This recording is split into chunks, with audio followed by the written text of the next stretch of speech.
Hi ನಮಸ್ಕಾರ ಎಲ್ರಿಗೂ welcome back to Sandhya Ravi blogs. ಒಂದು ಕ್ಷಣ ಆಗಲಿ, ಒಂದು ದಿನ ಆಗಲಿ, ಒಂದು ತಿಂಗಳಾಗಲಿ, ಇಲ್ಲ ಒಂದು ವರ್ಷನೇ ಆಗಲಿ, ಯಾವುದೇ ಕೆಲಸ ಮಾಡ್ದಿರ ಕೈ ಕಟ್ಕೊಂಡು ಕುತ್ಕೊಂಡು ನಮ್ಮ ಜೀವನ ಬದಲಾಗ್ಬಿಡ್ಬೇಕು ಅಂತ ಅಂದ್ಕೊಂಡ್ರೆ ಯಾವೊಂದು ಮ್ಯಾಜಿಕ್ಕು ಆಗಲ್ಲ. ಅದಕ್ಕೆ ಈ ಉದಾಹರಣೆಗೆ ಈ ಒಂದು ವಿಡಿಯೋನೇ ಸಾಕ್ಷಿ ಅಂತ ಹೇಳ್ಬೋದು. ಲಾಸ್ಟ್ ಇಯರ್ ಶೂಟ್ ಮಾಡ್ಕೊಂಡಿರೋ ವಿಡಿಯೋಗೆ, ಅಂದರೆ ಲಾಸ್ಟ್ ಇಯರ್ ಎಂಡಿಂಗಲ್ಲಿ ಶೂಟ್ ಮಾಡ್ಕೊಂಡಿರೋ ಅಂಥ ವಿಡಿಯೋನ ಈ ವರ್ಷ ನಾನು ಎಡಿಟ್ ಮಾಡಿ ಪೋಸ್ಟ್ ಮಾಡ್ತಾ ಇದ್ದೀನಿ. ಕಾರಣಗಳು ಗೊತ್ತೇ ಇರುತ್ತೆ. ಈಗಲೂ ಬ್ಯಾಕ್ಗ್ರೌಂಡ್ ಮ್ಯೂಸಿಕಲ್ಲಿ ಕೇಳಿಸ್ತಾ ಇರ್ಬೋದು ನಿಮಗೆ. ನನ್ನ ಮಗಳು ಅಳ್ತಾ ಇದ್ದಾಳೆ. ಅವಳು ಬ್ರೇಕ್ ಟೈಮಲ್ಲಿ ನಾನು ಸ್ವಲ್ಪ ವೀಡಿಯೋಸ್ಗೆ ಎಡಿಟಿಂಗ್ ಮಾಡಿಬಿಟ್ಟು ಪೋಸ್ಟ್ ಮಾಡಬೇಕಾಗತ್ತೆ. ಸೊ ಹಂಗಾಗಿ ಸ್ವಲ್ಪ ಲಾಂಗ್ ಗ್ಯಾಪ್.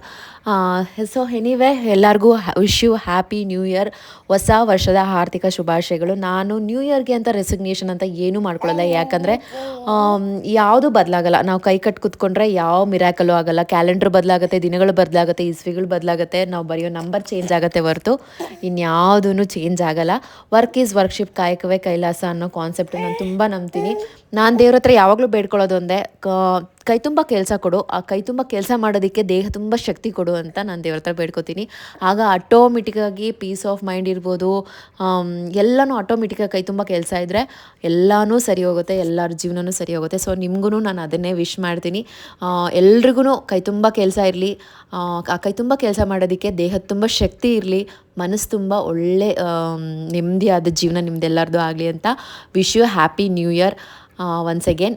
ಹಾಗೆ ಲಾಸ್ಟ್ ಇಯರ್ ಲಾಸ್ಟ್ ಪೋಸ್ಟಲ್ಲಿ ನನ್ನ ಸೊಸೆಗೋಸ್ಕರ ಶಾಪಿಂಗ್ ಬ್ಲಾಗ್ನ ಹಾಕಿದೆ, ಕೇರ್ ಮಾರ್ಕೆಟ್ ಬ್ಲಾಗ್ನ ಹಾಕಿದ್ದೆ. ಅದೇ ಇದು ಕಂಟಿನ್ಯೂಟಿ ಬ್ಲಾಗ್ ಆಗುತ್ತೆ. ಹಾಗೆ ಇವತ್ತು ಅಂದರೆ ಈ ಒಂದು ವಿಡಿಯೋದಲ್ಲಿ ನನ್ನ ಎಂಟೈರ್ ಫ್ಯಾಮಿಲಿನ ನಾನು ನಿಮಗೆ ಇಂಟ್ರೊಡ್ಯೂಸ್ ಮಾಡಿಸೋಣ ಅಂತ ಅಂದ್ಕೊಂಡಿದ್ದೀನಿ. ಯೂಶ್ವಲಾಗಿ ಅಪ್ಪ ಅಮ್ಮ ಇರ್ಬೋದು, ಇಲ್ಲಾಂದರೆ ತವ್ರ ಮನೆ ಕಡೆಯವ್ರು ಇರ್ಬೋದು, ಯಾವುದೇ ಒಂದು ಮದುವೆ ಆಗಿರೋಂಥ ಒಂದು ಹೆಣ್ಮಗುಗೆ ಪ್ರೋತ್ಸಾಹ ಮಾಡೋದಿರ್ಬೋದು, ಅವ್ರು ಬೆಂಬಲವಾಗಿ ನಿಂತ್ಕೊಳ್ಳೋದಿರ್ಬೋದು, ಎಲ್ಲ ಒಂದು ವಿಷಯಕ್ಕೂ ಒಂದು ಸಪೋರ್ಟಿವ್ ಆಗಿ ನಿಂತ್ಕೊಳ್ಳೋದು ಆ್ಯಸ್ ಯೂಶ್ವಲ್ ತುಂಬಾ ಕಾಮನ್. ಆದರೆ ಒಂದು ಮದುವೆ ಆದಿರೋ ಹೆಣ್ಮಗುಗೆ ಒಂದು ಗಂಡ ಇರ್ಬೋದು, ಗಂಡನ ಮನೆ ಕಡೆ ಇರ್ಬೋದು, ಸಪೋರ್ಟಿವ್ ಯಾವುದೇ ಒಂದು ಕೆಲಸ ಮಾಡಲಿ ಅದಕ್ಕೊಂದು ಸಪೋರ್ಟಿವ್ ಆಗಿ ನಿಲ್ತಾರಲ್ಲ, ಅದು ತುಂಬಾ ರೇರು. ಈ ಒಂದು ನನ್ನೊಂದು ಫ್ಯಾಮಿಲಿ ನನಗೆ ಸಪೋರ್ಟಿವ್ ಆಗಿರ್ತಾರಾ, ಇಲ್ಲ ಅಂತಂದರೆ ನನಗೆ ಎಗೇನ್ಸ್ಟ್ ಆಗಿದ್ದಾರಾ, ಹೇಗೆ ಅಂತ ಈ ವಿಡಿಯೋ ಪೂರ್ತಿ ನೋಡಿ ನಿಮಗೆ ಗೊತ್ತಾಗುತ್ತೆ. ಹಾಗೆ ಲಾಸ್ಟಲ್ಲಿ ನಿಮಗೆ ಏನು ಅನ್ನಿಸ್ತು ಅಂತ ಪ್ಲೀಸ್ ಕಮೆಂಟ್ ಬಾಕ್ಸಲ್ಲಿ ತಿಳಿಸಿ. ಸೊ ಇದು ಎಂಟೈರ್ ಬ್ಲಾಗ್ ನನ್ನ ಫ್ಯಾಮಿಲಿದಾಗಿರುತ್ತೆ. ಪ್ಲೀಸ್ ಕೊನೆವರೆಗೂ ನೋಡಿ. ನನ್ನ ಗಂಡನ ಮನೆ ಬಂದ್ಬಿಟ್ಟು ಏಕಾಶಿಲಾ ಬೆಟ್ಟ ಅಂತಲೇ ಪ್ರಸಿದ್ಧಿ ಆಗಿರೋಂಥ ಮಧುಗಿರಿ ಹತ್ರ ಬಂದ್ಬಿಟ್ಟು ಮುದ್ದೇನಪಾಳ್ಯ. ಈಗ ನಾವು ಹೋಗಿದ್ದಂಥ ಊರು ಬಂದು ಚಂದ್ರಗಿರಿ, ಅದು ನನ್ನ ನಾದಿನಿ ಊರು. ನಮ್ಮೂರ ಕಡೆ ಯಾರ್ಯಾರು ಇದ್ದೀರಾ ಎಲ್ಲರೂ ಜಸ್ಟ್ ಒಂದು ಕೈನ ರೈಸ್ ಮಾಡಿ ನೋಡೋಣ ಎಷ್ಟು ಜನ ನನ್ನ ಫಾಲೋವರ್ಸ್ ಇರ್ಬೋದು, ಇಲ್ಲ ಬೇರೆಯವ್ರು ಇರ್ಬೋದು, ಆ ಊರಲ್ಲಿ ಇದ್ದೀರಾ ಅಂತ ಹೇಳ್ಬಿಟ್ಟು. ಏನೋ ನಮ್ಮವರು ಅಂದರೆ ಒಂಥರ ಅಭಿಮಾನ ಇರುತ್ತಲ್ವ, ಹಾಗಾಗಿ ಕೇಳಿದೆ ಅಷ್ಟೇ. ಗಿಡಗಳನ್ನ ಪ್ರಾಣಿಗಳನ್ನ ಸಾಕೋಕ್ಕೆ ತುಂಬ ಇಷ್ಟ. ಆದರೆ ಇಂಥ ಟೈಮ್ ಬಂದಾಗ ತುಂಬಾ ಕಷ್ಟ ಆಗುತ್ತೆ. ಅವನ್ನ ಒಂಟಿಯಾಗಿ ಮನೆಗೆ ಬಿಟ್ಬಿಟ್ಟು ಬರ್ಬೇಕಾದ್ರೆ ಕರಳೆಲ್ಲ ಕಿತ್ತು ಬಂದಂಗೆ ಆಗುತ್ತೆ. ಇಲ್ಲಿ ನಮಗೂ ತುಂಬಾ ಮನಸ್ಸಿರಲಿಲ್ಲ, ನಮ್ಮಮ್ಮಂಗಂತೂ ಬರೋಕ್ಕೆ ಇಷ್ಟ ಇರಲಿಲ್ಲ. ಬಟ್ ವಿಧಿ ಇಲ್ಲ, ಫ್ಯಾಮಿಲಿ ಫಂಕ್ಷನ್ಸ್ ಅಂತ ಬಂದಾಗ ಎಲ್ಲರೂ ಹೋಗೋವಂಥ ಸಂದರ್ಭ ಬಂದಾಗ ಆ ಥರ ನಾವು ಬಿಟ್ಟು ಬರಲೇಬೇಕಾಗತ್ತೆ. ಹಾಗಾಗಿ ಕೂಡಾಕ್ಬಿಟ್ಟು ಅಲ್ಲೊಂದು ಅವಳಿಗೆ ಎಲ್ಲೆಲ್ಲಿ ಬೇಕೋ ಅಲ್ಲಲ್ಲಿ ಅವಳಿಗೆ ಊಟ ಇಟ್ಬಿಟ್ಟು, ಹಾಗೆ ಗಿಡಗಳಿಗೆಲ್ಲ ನಮ್ಮಮ್ಮ 3-4 ದಿನಕ್ಕೆ ಆಗೋಷ್ಟು ನೀರು ಹಾಕ್ಬಿಟ್ಟು ಫೈನಲ್ ಆಗಿ ಇಷ್ಟ ಇಲ್ಲ ಅಂದರೂ ಕಷ್ಟಪಟ್ಬಿಟ್ಟು ಗಾಡಿ ಹತ್ಕೊಂಡು ಹೊರಟ್ವಿ. ಹೊರಡೋ ದಾರಿಲಿ ಜೋಳದ ಸ್ಮೆಲ್ ಗಮ್ಮ ಅಂತ ಬರ್ತಾಯಿತ್ತು, ತಿನ್ನೋಕ್ಕೆ ಮನಸ್ಸಾಯಿತು. 2 ನಿಮಿಷ ನಿಲ್ಲಿಸ್ಬಿಟ್ಟು ಜೋಳ ತಿನ್ಕೊಂಡು ಮತ್ತೆ ನಮ್ಮ ಜರ್ನಿನ ಶುರು ಮಾಡಿದ್ವಿ. ಜೋಳ ತಿಂದಿದ್ದು ನಾವು ಸಂಭ್ರಮಿಸಿದ್ದ ಅವಳು ಏನು ಕುಣಿದಿದ್ದು ಡ್ಯಾನ್ಸ್ ಮಾಡಿದ್ದೆ ಅವ್ರ ಚಿಕ್ಕಪ್ಪನ ಗಾಡೀಲಿ. ಅವಳು ಊಟಕ್ಕಿಂತ ಮುಂಚೆ ಆ ಕಾರು ಅವ್ರ ಅಪ್ಪನ ಕೈಲಿತ್ತು, ಈಗ ಅವ್ರ ಚಿಕ್ಕಪ್ಪನ ಕೈಲಿದೆ. ಒಟ್ಟಾರೆ ನಮ್ಮ ಫ್ಯಾಮಿಲಿದೆ ಅನ್ನೋದೊಂದು ತೃಪ್ತಿ ನನಗೆ. ಸ್ವಲ್ಪ ಕಾರ್ ಬಗ್ಗೆ, ಆ ಥರ ವೆಹಿಕಲ್ಸ್ ಬಗ್ಗೆ ತುಂಬ ಅಟ್ಯಾಚ್ಮೆಂಟ್ ಜಾಸ್ತಿ ನನಗೆ. ಹಾಗಾಗಿ ಸ್ವಲ್ಪ ಸ್ಟಾರ್ಟಿಂಗಲ್ಲಿ ಬೇಜಾರಾಗ್ತಿತ್ತು. ಆದರೆ ಬೇಜಾರಾಗಬಾರ್ದು, ನಮ್ಮ ಅತ್ತಿಗೆಗೆ ನಮ್ಮ ಅಣ್ಣಂಗೆ ಕಾರ್ನ ಮಿಸ್ ಮಾಡ್ಕೊಳ್ಬಾರ್ದು ಅನ್ನೋ ಕಾರಣಕ್ಕೆ ಸ್ವತಃ ನಮ್ಮ ಮೈದನಿಗೆ ನಾವು ಕಾರ್ನ ಮಾರಿದ್ದು ನಾವು ಮನೆ ತೊಗೊಳ್ಳೋ ಟೈಮಲ್ಲಿ. ಹಾಗಾಗಿ ಇವಾಗ ಎಲ್ಲಾದರೂ ಊರಿಗೆ ಹೋಗಬೇಕು ಅಂದರೆ ಸ್ವತಃ ಅವರೇ ಬಂದು ನಮ್ಮನ್ನ ಕರ್ಕೊಂಡು ಹೋಗ್ತಾರೆ. ಸೊ ಆಗ ನಮಗೆ ಮಿಸ್ ಮಾಡ್ಕೋತಿದ್ದೀವಿ ಅಂತ ಅನಿಸಲ್ಲ. ಯಾವುದೇ ಒಂದು ಋಣ ಇನ್ನೂ ತೀರಿಲ್ಲ ಅಂದರೆ ಅದು ನಮ್ಮ ಕಣ್ಣು ಮುಂದೆನೇ ಇರುತ್ತೆ. ಹಾಗಾಗಿ ಅದೇ ಕಾರಲ್ಲಿ ನಾವು ಹೊರಟ್ವಿ ಅವತ್ತು. ಅದಾದಮೇಲೆ ಮಧುಗಿರಿಗೆ ಹೋಗಿ ಸೊಸೆ ಮುದ್ದುಗೆ ಒಂಚೂರು ಸ್ವಲ್ಪ ಸ್ವೀಟ್ಸ್ ತೊಗೊಂಡು ಮತ್ತೆ ನಮ್ಮ ಜರ್ನಿನ ಸ್ಟಾರ್ಟ್ ಮಾಡಿದ್ವಿ. ಬೆಂಗಳೂರಿಂದ ನಮ್ಮೂರಿಗೆ ಆಲ್ಮೋಸ್ಟ್ 2 to 3 ಅವರ್ಸ್ ಜರ್ನಿ. ನಾವು ಹೋಗೋಷ್ಟೊತ್ತಿಗೆ ನೈಟ್ ಆಗೋಯ್ತು, ಮನೆ ತಲುಪಾಯಿತು. ಮಕ್ಕಳಾಗೋವರೆಗೂ ಅಷ್ಟೇ ಮಕ್ಕಳಾದಮೇಲೆ ಎಲ್ಲ ಮಕ್ಕಳದೇ ಅಂತಾರಲ್ಲ ಹಾಗೆ ಇಲ್ಲಿ ಮಕ್ಕಳಾದಮೇಲೆ ನಮ್ಮನ್ನು ಯಾರೂ ಕೇರೇ ಮಾಡಲ್ಲ. ಎಲ್ಲಾದರೂ ಹೋದ್ರೂ ಅಷ್ಟೇ ಫಸ್ಟು ಮಕ್ಕಳು ಎತ್ಕೊಂಡು ಮುದ್ದಾಡ್ತಾರೆ, ಆಮೇಲೆ ನಮ್ಮ ಬರ್ತಾರೆ ಚೆನ್ನಾಗಿದ್ದೀರಾ ಅಂತ. ಅವ್ರ ಸೊಸೆನ ಅವ್ರು ಎತ್ಕೊಂಡು ಮುದ್ದಾಡ್ತಿದ್ರೆ ನಮ್ಮತ್ತೆ ನನ್ನ ನೋಡ್ಕೊಂಡು ಬರ್ತಾಯಿದ್ರು, ಎಲ್ಲಿ ನನ್ನ ಸೊಸೆ ಅಂತ. ಇವ್ರು ನಮ್ಮತ್ತೆ, ಹಾಗೆ ಇವರು ಚಿಕ್ಕತ್ತೆ ಅಂದರೆ ನಮ್ಮತ್ತೆ ಇದ್ದಾರಲ್ಲ ಅವ್ರ ತಂಗಿ. ಎಲ್ಲರ ಮುಖಗಳು ನೋಡಿ ಎಷ್ಟೋ ದಿನಗಳಾದಂಗೆ, ಎಷ್ಟೇ ಸ್ಟೇಟಸಲ್ಲಿ ನೋಡ್ತಾ ಇರ್ತೀವಿ, ಈಗ ಅಷ್ಟೊಂದು ಮಿಸ್ ಮಾಡ್ಕೋತೀವಿ ಅನ್ಸಲ್ಲ. ಬಟ್ ಎಲ್ಲರನ್ನೂ ಲೈವಾಗಿ ನೋಡಿದಾಗ ಒಂಥರ ಖುಷಿಯಾಗತ್ತೆ. ಫ್ಯಾಮಿಲಿಗೆ ಎಂಟ್ರಿ ಆಗಿರೋಂಥ ಎಲ್ಲ ನ್ಯೂ ಕಮರ್ಸ್ ಅಂದರೆ ಪುಟಾಣಿ ಮಕ್ಳುಗಳು ಎಲ್ಲರನ್ನೂ ಎತ್ಕೊಂಡು ಮುದ್ದಾಡಿ ಎಲ್ಲ ದೊಡ್ಡವ್ರಿಗೂ ಹಾಯ್ ಹೇಳಿ. 3 ವರ್ಷದ ಕೆಳಗಡೆ ಯಾವ ಮಕ್ಕಳು ಇರಲಿಲ್ಲ, ಫುಲ್ಲು ಎಲ್ಲ ಪೇರ್ಸ್ ಹೋಗ್ತಿದ್ವಿ ಏನಾದರೂ ಈವೆಂಟ್ಸ್ ಈ ಥರ ಬಂದರೆ. ಆದರೆ ಈಗ ಎಲ್ಲ ಮಕ್ಕಳು ಕಯ್ಯ ಪಯ್ಯ ಅಂದ್ಕೊಂಡು ಮನೆ ತುಂಬ ಮಕ್ಕಳಿದ್ವು. ಅವ್ರನ್ನೆಲ್ಲ ನೋಡಿ ಕಚಾ ಪಚ ಅಂತ ಒಂದು ಹೊರಗಡೆ ಓಡೋಗ್ತಿದ್ರೆ ಇನ್ನೊಂದು ಕಡೆ ಓಡೋಗ್ತಿತ್ತು. ಎಲ್ಲ ಈ ಚೋಟಾಣಿಗಳ ಮಧ್ಯೆ ನಾಳೆ ಫಂಕ್ಷನ್ ಹೆಂಗಾಗುತ್ತೆ ಅಂತ ಡೌಟ್ ಸ್ಟಾರ್ಟ್ ಆಯಿತು. ಒಂಥರ ಪ್ಲೇ ಹೋಮ್ ಥರ ಇತ್ತು. ಎಲ್ಲ ಒಂದೇ ವಯಸ್ಸಿನ ಮಕ್ಕಳುಗಳು ಪುಳ ಅಂದ್ಕೊಂಡು ಹುಳಗಳ ಥರ ಓಡಾಡ್ತಿದ್ವು ಮನೆ ತುಂಬ. ಸೊ ಅದೇ ಸಂಭ್ರಮದಲ್ಲಿ celebration get started with mehndi. ನನ್ನ ಸೊಸೆ ಮುದ್ದುಗೆ ಮೆಹಂದಿ ಹಾಕೋಕ್ಕೆ ಸ್ಟಾರ್ಟ್ ಮಾಡಿದೆ. ಹೆಣ್ಮಕ್ಳು ಏನಕ್ಕೆ ಬೇಕು ಅಂತಂದರೆ ಇದಕ್ಕೆ ನೋಡಿ, ಇದೊಂದು ರೀಸನ್ನು. ನಾವೆಲ್ಲರೂ ಸೇರಿದ್ದೀವಿ ಅದೇ ಅವಳು ಆ ಸಾರಿ ಫಂಕ್ಷನ್ ಅನ್ನೋದಕ್ಕೋಸ್ಕರ. ಹೆಣ್ಮಕ್ಳಿದ್ರೇ ಒಂದು ಸಂಭ್ರಮ. ಆ ಸಂಭ್ರಮ ಸ್ಟಾರ್ಟ್ ಆಗೋದೇ ಹೆಣ್ಮಕ್ಳಿಂದ. ಹಾಗಾಗಿ ನಾನು ಎಲ್ಲ ದೇವ್ರ ಹತ್ರ ಬೇಡ್ಕೊತಾ ಇದ್ದಿದ್ದು ನನಗೂ ಒಂದು ಹೆಣ್ಮಗು ಆಗಲಿ ಅಂತ. ನನಗೆ ಈ ಥರದ್ದೆಲ್ಲ ಮಾಡೋಕ್ಕೆ ತುಂಬಾ ಇಷ್ಟ ಆಗುತ್ತೆ. ಇದೆಲ್ಲ ಇಲ್ಲ ಅಂದರೆ ಲೈಫಲ್ಲಿ ಏನೋ ಒಂದು ಎಂಟರ್ಟೈನ್ಮೆಂಟೇ ಇರೋಲ್ಲ, ಯಾವ ಫಂಕ್ಷನ್ಸು ಇರೋಲ್ಲ. ಎಲ್ಲ ಸ್ಟಾರ್ಟ್ ಆಗೋದು ಹೆಣ್ಮಕ್ಳಿಂದನೇ. ಎಲ್ಲ ಫಂಕ್ಷನ್ಸು ಸ್ಟಾರ್ಟ್ ಆಗೋದು. ಪಾಪ ಯೂಶ್ವಲಿ ಕೆಲಸ ಮಾಡೋದು ಗಂಡು ಮಕ್ಕಳೇ ಅದು, ಬಟ್ ಎಲ್ಲ ಫಂಕ್ಷನ್ಸು ಸ್ಟಾರ್ಟ್ ಆಗೋದು ಒಂದು ಹೆಣ್ಮಗುಯಿಂದನೇ. ಸೊ ಹಂಗಾಗಿ ಯಾರೆಲ್ಲ ಹೆಣ್ಮಕ್ಳು ಇಟ್ಕೊಂಡಿದ್ದೀರೋ ದೇ ಆರ್ ಬೆಸ್ಟ್ ಅಂತ ಹೇಳ್ಬೋದು. ನಿಜವಾಗ್ಲೂ ಪುಣ್ಯವಂತರು ಅಂತ ಹೇಳ್ಬೋದು. ನನಗೆ ಈಗ ಆ ಪುಣ್ಯ ಲಭಿಸಿದೆ. ನೋಡೋಣ ಮುಂದೊಂದು ದಿನ ಹೇಗೆಲ್ಲ ಅವಳ ಫಂಕ್ಷನ್ಸ್ ಆಗುತ್ತೆ ಅಂತ. ಇವಾಗ ಒಟ್ಟಾರೆ ನನ್ನ ಸೊಸೆ ಮುದ್ದು ಫಂಕ್ಷನ್ನು ಮೆಹಂದಿಯಿಂದ ಸ್ಟಾರ್ಟ್ ಆಗಿದೆ. ಎಲ್ಲ ತಂದೆ ತಾಯಿದ್ರು ಸ್ವಲ್ಪ ಮಕ್ಕಳು ಮದುವೆ ಆದಮೇಲೆ, ರಿಟೈರ್ಮೆಂಟ್ ಆದಮೇಲೆ ಸ್ವಲ್ಪ ರಿಲ್ಯಾಕ್ಸ್ ಆಗ್ತಾರೆ. ಎಲ್ಲ ಜವಾಬ್ದಾರಿ ಮುಗಿತಪ್ಪ ಇನ್ಮೇಲೆ ಆರಾಮಾಗಿರ್ಬೋದು ಅಂತ. ಬಟ್ ಹಿಂದೆ ಇನ್ನೊಂದು ರೆಸ್ಪಾನ್ಸಿಬಿಲಿಟಿ ಸ್ಟಾರ್ಟ್ ಆಗುತ್ತೆ, ಅದೇ ಮೊಮ್ಮಕ್ಳ ಡ್ಯೂಟಿ. ಸೊ ಇಲ್ಲೂ ಹಾಗೇ ಎಲ್ಲರೂ ಪಾಪ ಫಸ್ಟ್ ಒಂದು ರೌಂಡ್ ಮುಗಿಸ್ಕೊಂಬಿಟ್ರು. ಊಟ ಮುಗಿಸ್ಕೊಂಡು ಎಲ್ಲ ಅವ್ರವ್ರ ಮೊಮ್ಮಕ್ಕಳನ್ನ ಎತ್ಕೊಂಡು ಆಟ ಆಡಿಸ್ಕೊಂಡು ಮಾತಾಡಿಸ್ಕೊಂಡು ಕೂತ್ಕೊಂಡ್ರು. ಪ್ರತಿಯೊಂದು ಮಕ್ಕಳಿರೋ ಮನೇಲಿ ಎಲ್ರಿಗೂ ಎಕ್ಸ್ಪೀರಿಯನ್ಸ್ ಇರುತ್ತೆ. ಮಕ್ಳು ಇಟ್ಕೊಂಡು ಊಟ ಹೆಂಗೆ ಮಾಡಿರ್ತೀವಿ ಅಂತ. 2 ನಿಮಿಷಕ್ಕೆ ಗವ ತಿನ್ಕೊಂಡಿರ್ತೀವಿ. ಬಟ್ ಇವತ್ತು ಸಮಾಧಾನವಾಗಿ ಎಲ್ಲರ ಜೊತೆನೂ ಕೂತ್ಕೊಂಡು ಮಕ್ಕಳೆಲ್ಲರನ್ನೂ ಅವ್ರ ಅಜ್ಜಿ ತಾತನ ಹತ್ರ ಶಿಫ್ಟ್ ಮಾಡಿ, ನಾವೆಲ್ಲ ತಾಯಂದರು ಸ್ವಲ್ಪ ಹೊತ್ತು ಬ್ರೇಕ್ ತೊಗೊಂಡು ಮಕ್ಕಳಿಂದ ಆರಾಮಾಗಿ ಕೂತ್ಕೊಂಡು ನೆಮ್ಮದಿಯಾಗಿ ಊಟ ಮಾಡಿಕೊಂಡು ಮಾತಾಡಿಕೊಂಡು ಹರಟೆ ಹೊಡ್ಕೊಂಡು ಊಟ ಮುಗಿಸ್ಕೊಂಡ್ವಿ. ಅದಾದಮೇಲೆ ಆ್ಯಸ್ ಯೂಶ್ವಲ್ ಎಲ್ಲರಿಗೂ ಹೆಣ್ಮಕ್ಳು ಟಾಕ್ಸ್ ಗೊತ್ತಿರುತ್ತಲ್ವ, ನಾಳೆ ಫಂಕ್ಷನ್ ಅಂತಂದರೆ ಪ್ರಿಪ್ರೇಷನ್ ಹಿಂದಿನ ದಿನ ಹೇಗಿರುತ್ತೆ ಅಂತ. ಹಾಗೆ ಏನೇನು ತಂದಿದ್ದೀವಿ, ಯಾವ ಸೀರೆಗೆ ಯಾವ ಬ್ಯಾಂಗಲ್ಗೆ ಯಾವ ನೆಕ್ಲೆಸು, ಹೇರ್ ಸ್ಟೈಲ್ ಹೇಗೆ, ಹಾಗೆ ಹೀಗೆ ಅಂದ್ಬಿಟ್ಟು ಎಲ್ಲಿ ತೊಗೊಂಡು ಬಂದ್ವಿ, ಎಲ್ಲಿ ಪರ್ಚೇಸ್ ಮಾಡಿದೆ, ಎಲ್ಲಿ ಶಾಪಿಂಗ್ ಮಾಡಿದೆ ಅಂತ ಒಂದಿಷ್ಟು ಡಿಸ್ಕಷನ್ ಮಾಡಿ ನಾಳೆಗೆ ಏನೇನು ಬೇಕೋ ಎಲ್ಲ ಪ್ಯಾಕಪ್ ಮಾಡಿಕೊಂಡು ನೀಟಾಗಿ ಸೆಟ್ ಮಾಡ್ಕೊಂಡ್ವಿ. ಯೂಶುವಲ್ ಆಗಿ ಮದುವೆ ಆದಮೇಲೆ ಹೆಣ್ಮಕ್ಳು ಸ್ವಲ್ಪ ದಿನ ಮತ್ತು ಅವ್ರ ಮನೆಗೆ ಹೋಗಿ ರೆಸ್ಟ್ ಮಾಡಿಬಿಟ್ಟು ಬರಬೇಕು ಅಂತ ಅನ್ಕೋತಾರೆ. ಆದರೆ ನನ್ನ ಕೇಸಲ್ಲಿ ಉಲ್ಟಾ, ನನಗೆ ರೆಸ್ಟ್ ಮಾಡಬೇಕು ಅಂದ್ಕೊಂಡ್ರೆ ನಾನು ಹೋಗೋದು ನಮ್ಮ ಅತ್ತೆ ಮನೆಗೆ, ಹಾಗೆ ನನ್ನ ಆದ್ನಿ ಮನೆಗೆ. ಅಲ್ಲಿ ಹೋದ್ರೆ ನನಗೆ ಫುಲ್ ರೆಸ್ಟು. ಅವರು ಕೆಲಸ ಯಾವುದೂ ಹೇಳೋದು ಇಲ್ಲ, ನಾನು ಮಾಡೋದು ಇಲ್ಲ. ಆದರೆ ಇವತ್ತು ಫಂಕ್ಷನ್ ಅಲ್ವಾ, ಹಿಂಗೆ ಕೂತ್ಕೊಂಡ್ರೆ ಆಗಲ್ಲ ಅಂತ ನನ್ನ ಕೈಲಾಗಿದ್ದು ಸಣ್ಣ ಪುಟ್ಟ ಕೆಲಸಗಳನ್ನ ಮಾಡಿಕೊಟ್ಟೆ. ಯೂಶ್ವಲಿ ನನ್ನ ಮಗಳು ಕೈ ಬಿಡೋದಿಲ್ಲ, ಅದು ಅವ್ರಿಗೂ ಗೊತ್ತು. ಆಮೇಲೆ ಫ್ರೀಯಾಗಿದ್ದರೂ ನಾನು ಯಾವ ಕೆಲಸನೂ ಮಾಡಲ್ಲ, ಅದು ಅವ್ರಿಗೂ ಚೆನ್ನಾಗಿ ಗೊತ್ತು. ಹಂಗಾಗಿ ಅವರು ಯಾವ ಕೆಲಸನೂ ಹೇಳಲ್ಲ. ಹಂಗಂತ ಮುಂದೆನೂ ಹೇಳೋದು ಇಲ್ಲ, ಹಿಂದೆ ಬೈಕೊಳ್ಳೋದಿಲ್ಲ. ನನಗೆ ಗೊತ್ತು ಹೇಗೆ ಅಂತ. ಆದರೆ ನಾನು ಇವತ್ತು ಮಾತ್ರ ನಾನು ಎಳೆಯ ರೇಗಿಸ್ತಾ ಇದ್ದ, ಏನತ್ತೆ ಬ್ಲಾಗ್ ಮಾಡಬೇಕು ಅಂತ ಹೇಳ್ಬಿಟ್ಟು ಬಿಲ್ಡಪ್ಗೆ ಕೆಲಸ ಮಾಡ್ತಿದ್ಯಾ ಅಂತ. ನೀನು ಏನಾದ್ರು ಅಂದ್ಕೊಳ್ಳೋ ಅಂದ್ಬಿಟ್ಟು ನಾನು ಕೇರೆ ಮಾಡೋದಿಲ್ಲ. ನನಗೆ ಯೂಶ್ವಲಿ ಆ ಊರಿಗೆ ಹೋದಾಗ ಆ ನೇಚರ್ ಇರ್ಬೋದು ಮತ್ತು ಅಲ್ಲಿ ಎನ್ವೈರನ್ಮೆಂಟ್ ಇರ್ಬೋದು, ಅದನ್ನು ಚೆನ್ನಾಗಿ ಎಂಜಾಯ್ ಮಾಡ್ತೀನಿ. ಅವನ್ನೆಲ್ಲ ಕಡೆ ಕರ್ಕೊಂಡು ಹೋಗ್ತಾನೆ, ರೀಲ್ಸ್ ಮಾಡ್ಕೊಂಡು ಬರೋದು, ಹೋಗ್ಬಿಟ್ಟು ಸ್ವಲ್ಪ ಹೊತ್ತು ಸುತ್ತಾಡ್ಕೊಂಬರೋದು, ಆ ಥರ ಎಂಜಾಯ್ ಮಾಡ್ತೀನಿ ಹೊರತು ನಾನು ಅಲ್ಲಿ ಹೋಗೋದೇ ಫುಲ್ ಎಂಟೈರ್ ನನ್ನ ರಿಲ್ಯಾಕ್ಸ್ಗೋಸ್ಕರ. ಸೊ ಹಾಗಾಗಿ ನಾನು ಯಾವ ಕೆಲಸನೂ ಮುಟ್ಟಲ್ಲ. ಹಾಫ್ ಸ್ಯಾರಿ ಫಂಕ್ಷನ್ಗೋಸ್ಕರ ನೋಡಿ, ನನ್ನ ಸೊಸೆ ಮಾತ್ರ ಆರಾಮಾಗಿ ಹ್ಯಾಪಿಯಾಗಿ ಮಾಡಿದ್ದಾಳೆ. ಹಾಗೆ ನಮ್ಮ ಮನೆಯವ್ರಿನ ಎಲ್ಲ ಪ್ರತಿಯೊಂದು ವೀಡಿಯೋದಲ್ಲೂ ನಾನು ಹೇಗೆ ಅದನ್ನು ಇದು ನನ್ನ ವಾಯ್ಸ್ ಓವರ್ ಕೂಡ ಕಷ್ಟ ಆಗಬಾರ್ದು ಅಂತ ಎಲ್ಲನೂ ನೀಟಾಗಿ ಎಕ್ಸ್ಪ್ಲೈನ್ ಮಾಡ್ತಿದ್ದಾರೆ, ಯಾರ್ಯಾರು ಏನೇನು ಮಾಡ್ತಿದ್ದಾರೆ ಅಂತ. ಎಲ್ರಿಗೂ ಕಾಲು ಹೇಳ್ಕೊಂಡು ಹೇಳ್ಕೊಂಡು ನನಗೆ ಒಟ್ಲು ಕೀಟ್ಲೆ ಮಾಡಬೇಕು, ನನ್ನ ಅವರು ರೇಗಿಸ್ಬೇಕು, ಅಷ್ಟೇ ಅವ್ರ ಇಂಟೆನ್ಷನ್. ಸೊ ಹಂಗಾಗಿ ಯಾರ್ಯಾರು ಏನೇನು ಮಾಡ್ತಿದ್ದಾರೆ ಅಂತ ಎಲ್ಲ ಅವ್ರು ಎಕ್ಸ್ಪ್ಲೈನ್ ಮಾಡಿಕೊಂಡು ಎಲ್ಲರ ಕಾಲು ಹೇಳ್ಕೊಂಡು ಬರ್ತಾ ಇದ್ದಾರೆ. ನೋಡಿ ಫ್ರೆಂಡ್ಸ್, ರುಬ್ತಾ ಇದ್ದಾನೆ ಈಗ ತಾನೆ. ಹಾಗೆ ಮತ್ತೆ ಮುಂದೆ ನೋಡಬೇಕು ಅಂದರೆ ಬನ್ನಿ ಫ್ರೆಂಡ್ಸ್, ಇನ್ನು ತೋರಿಸ್ತೀನಿ. ಯಾವುದಾದ್ರೂ ಒಂದು ಮನೇಲಿ ಒಂದು ಫಂಕ್ಷನ್ ಆಗಬೇಕು ಅಂದರೆ ಎಷ್ಟು ಜನದ ಪರಿಶ್ರಮ ಇರುತ್ತೆ ಏನು ಅನ್ನೋದು ನಮ್ಗೆ ಎಲ್ರಿಗೂ. ಯಾಕೆಂದರೆ ನಾವು ಒಂದು ಫಂಕ್ಷನ್ ಅಂದ್ಬಿಟ್ರೆ ತುಂಬ ಈಸಿ ಅಂದ್ಕೊತೀವಿ, ತುಂಬ ಫೋಟೋ ಮಾತ್ರ ನೋಡ್ಬಿಟ್ಟು ಎಂಜಾಯ್ ಮಾಡ್ತೀವಿ. ಅದರಿಂದ ಎಷ್ಟು ಪರಿಶ್ರಮ ಇರುತ್ತೆ ಅನ್ನೋದು ನೋಡಿ ಫ್ರೆಂಡ್ಸ್. ಇವರು ನಮ್ಮ ಸೋದರ ಮಾವ ಅವರು ಬಾಳೆಲೆ ಹೆಚ್ಚುತ್ತಾ ಇದ್ದಾರೆ. ನನ್ನ ಸೊಸೆಯವರ ಡ್ಯಾಡಿ, ನನ್ನ ತಂಗಿಯ ಹಸ್ಬೆಂಡ್. ನೋಡಿ ಫ್ರೆಂಡ್ಸ್, 11 o'clock ಆದ್ರೂ ತುಂಬ ಕಷ್ಟ ಬೀಳ್ತಾ ಇದ್ದಾರೆ. ಹಾಗೆ ನೋಡಿ ಫ್ರೆಂಡ್ಸ್, ಇವರೆಲ್ಲ ನಮ್ಮ ಗ್ರ್ಯಾಂಡ್ ಮದರ್ಸ್ ಆ್ಯಂಡ್ ನಮ್ಮ ಅತ್ತೆ ಎಲ್ಲ ಎಷ್ಟು ವರ್ಕ್ ಮಾಡ್ತಾ ಇದ್ದಾರೆ ನೋಡಿ ಫ್ರೆಂಡ್ಸ್.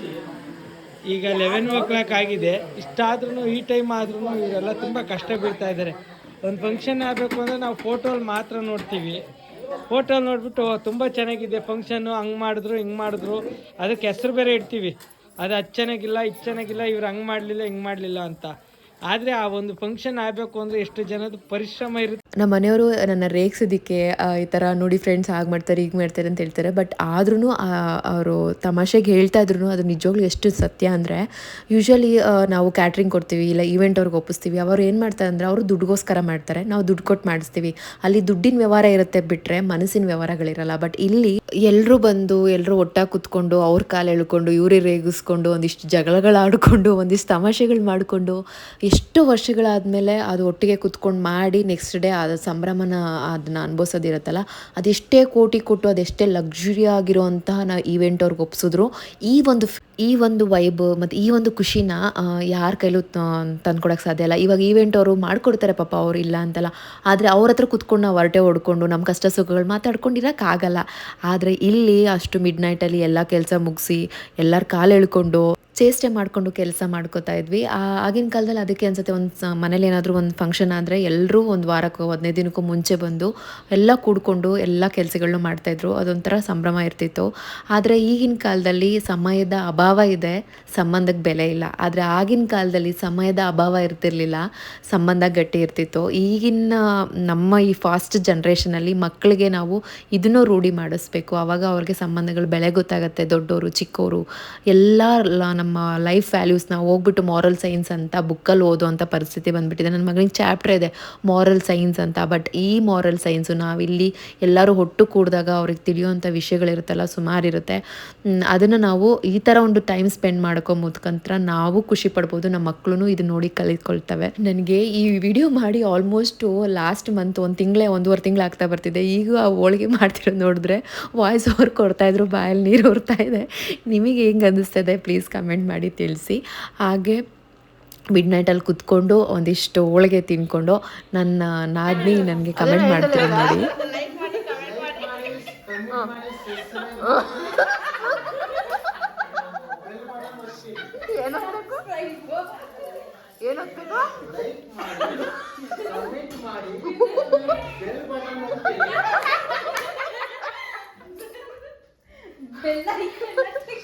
ಲೈಕ್ ಮಾಡಿ, ಶೇರ್ ಮಾಡಿ, ಕಮೆಂಟ್ ಮಾಡಿ, ಪಕ್ಕದಲ್ಲಿರೋ ಬೆಲ್